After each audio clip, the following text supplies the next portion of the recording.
Halo adik-adik, jumpa lagi dengan kakak dalam pembahasan materi biologi SMA. Jadi adapun konten kali ini kita akan membahas tentang materi laring adik-adik. Laring ini ya memiliki dua cabang yang membentuk saluran makanan adik-adik. Di mana dua cabangnya ini adik-adik perlu tahu ya. Ada ya yang menuju saluran makanan ya. Di mana yang menuju saluran makanan ini dan ada yang menuju saluran pernapasan adik-adik. Seperti itu. Nah, nanti yang menuju saluran makanan ini dinamakan dengan saluran esofagus ya. Sedangkan yang menuju saluran pernapasan adik-adik itu disebut dengan trakea. Wah, seperti ini. Ya. Nah, untuk mengatur kedua fungsi sebagai jalur sistem pencernaan makanan dan jalur sistem pernapasan adik-adik ya. Jadi maka laring ini memiliki katup yang dapat membuka dan menutup.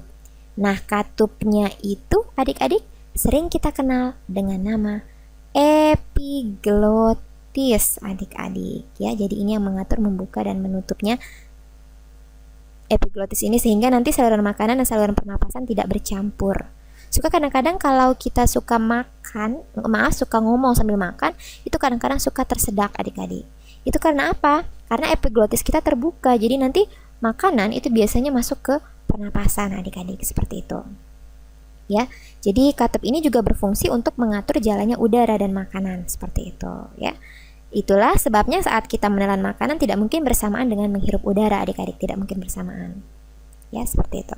Nah, adapun struktur laring ini adik-adik itu tersusun dari 6 macam tulang rawan adik-adik ya. Untuk laring ini tersusun dari 6 macam tulang rawan ya. Adapun tulang rawan yang pertama ya, tulang rawan ya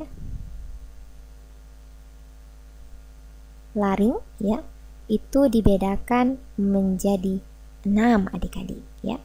Oke, di mana yang pertama itu adalah tulang rawan epiglotis ya. Di mana tulang rawan epiglotis ini adik-adik merupakan tulang rawan yang berjumlah 1 dan terletak di puncak laring membentuk daun. Selanjutnya tulang rawan yang kedua adik-adik itu adalah tulang rawan tiroid. Nah, tulang rawan tiroid ini ya, ini juga berjumlah 1 berbentuk seperti perisai yang terletak di sebelah anterior dari laring. Ya.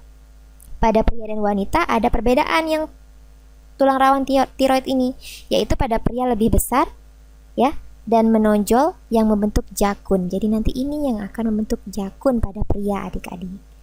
Ini biasanya jakun pada pria yang tulang tiroid ini. Nah, seperti ini.